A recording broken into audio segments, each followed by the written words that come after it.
எடுத்து திருத்துவம் என்கிற கதையை அகராதியிலிருந்து முதல் புடுங்கி எடுங்க. நிறைய கல்யாணம் பிரிகிற எடுத்து திருத்துவம் என்ற கல்யாணம் வழங்கிட்டா. சீதனம் இல்லாம கல்யாணம் பண்றதுக்கு மார்க்கப்பட்டுள்ள மார்க்கத்தோடு இருக்கிற அகீதாவை வழங்கின இணை வைத்தல் இல்லாத நல்ல குடும்பங்களை பார்த்து பொண்ணு எடுக்காம ஏழை குடும்பம் தான். ஆனால் கொள்கை தான் கொஞ்சம் இல்லை, கொஞ்சம் ஆவு ஒண்டா இடறிவுள்ள கொலை யாமாயனாங்கிற ஆண்டவன் என்ற பிள்ளைதான். நீ கொஞ்சம் திருத்தலாம், நாக்க கொஞ்சம் திருத்தி வசம்ப கொடுத்து அல்லாஹ்ங்கலாம் என்று கல்யாணம் பண்ணி போட்டு எலிப்பொறியில மாட்டின மாதிரி இருக்காங்க. இப்போ அவள் கூப்பிட்றாள், வாங்க தர்காக்கு கபூராடிக்கு போயிட்டு வருவோம், நாளைக்கு கடற்கரை பள்ளிக்கு கூட்டிக்கு போகணும், இல்லாட்டி நஞ்சு கூடி பெண்ணுங்கள் திருத்து எடுக்கிற பொண்ணு இது. இப்போ வேறு எனக்கிட்ட ஓடி வார அசரத்தை ஒரு கவுன்சிலிங் ஒன்று செய்யணும். என்னென்றால் சொல்லுக்க கால் இல்லை, அதை நாங்கள் சொல்லி நீங்கள் கேட்டிருந்தா ஏன் இந்த பிரச்சனை? கல்யாணத்துக்கு முன்னே நீங்கள் சொல்லி கேட்காதாலான்னு இவ்வளோ பிரச்சனை. கல்யாணம் பண்ணது பிறகு இழுத்துக்கு ஓடி வாரையில். எனவே அதே மாதிரி தான் மாப்பிள்ளை எடுக்கிறது.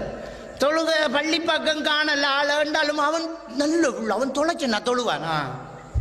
இப்படி எடுத்த மாப்பிள்ளமா எட்டி உதப்பான் தொலைச்சனா.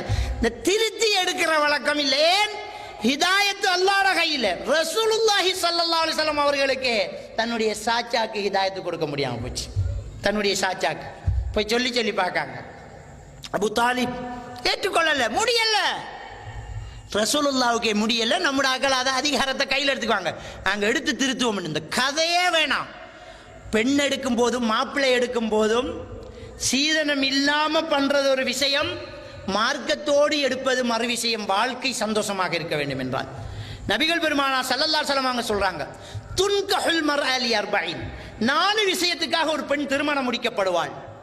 லிமானிஹா, அவள் வசதிக்காக, வாய்ப்பு பொருளாதாரத்துக்காக திருமணம் முடிக்கப்படுகிறாள். ஒலி ஜமாலிஹா, அவள் அழகா இருக்கிறாங்கிறதுனால திருமணம் முடிக்கப்படுகிறாள். ஒ ஹசபிஹா, அவளுடைய குடும்ப வம்சம் பெரிய வம்சம் என்பதற்காக திருமணம் முடிக்கப்படுகிறாள். ஒலி தீனிஹா, அவளிடம் மார்க்கம் இருக்கிறது என்பதற்காக திருமணம் முடிக்கப்படுகிறாள். ஃபல்வர் பிதாத்தித்தீன் தரிபத் யதாக், மார்க்கம் உள்ளவளை பார்த்து திருமணம் முடித்துக்கொள், இல்லை என்றால் கை சேதமாகிவிடும் என்று ஸல்லல்லாஹு அலைஹி வஸல்லம் சொன்னார். எனவே திருமணம் முடிக்கும் போதே மார்க்கம் இருக்கிறதா என்பதை பாருங்கள், குடும்பத்தில் மார்க்கம் இருக்கிறதா என்பதை பாருங்கள், மணமகனுக்கு மார்க்கம் இருக்கிறதா என்பதை பாருங்கள். இப்படி பார்த்து மார்க்கம் உள்ளவரை பார்த்து திருமணம் முடித்தால் கை சேதப்படுவதற்கு அங்கே ஒன்றுமில்லை. அடுத்தது பிறகு ஈமான் மாறுறது, உள்ளம் பிறல்றது, அது அல்லாஹு அலம். அப்படி சிலர் மாறுவாங்க. நல்ல மார்க்கம் உள்ளவன் எல்லாம் பார்த்தாங்க, கல்யாணம் முடிச்ச பிறகு பார்த்தா தலைகீழா இப்படி பிறண்டுட்டான், காசை கையில் கண்டோடனே மாறிட்டான், பொருளாதாரம் கொஞ்சம் பிறங்கினோடனே கொஞ்சம் பெரும்பாவம் செய்ய தொடங்கிட்டான்டா, அது வேற விஷயம், அது தெரியாது, அது அல்ல நானது. ஆனால் தெரிஞ்சுக்கிட்டே தலையில் அள்ளி போட்டுறக்கூடாது. இது ஒரு முக்கியமான ஒரு விஷயம். எனவே அன்புக்குரிய இஸ்லாமிய சகோதரர்களே, இந்த திருமணம் என்பது இவ்வாறு மார்க்க விஷயம் கவனிக்கப்பட வேண்டியது.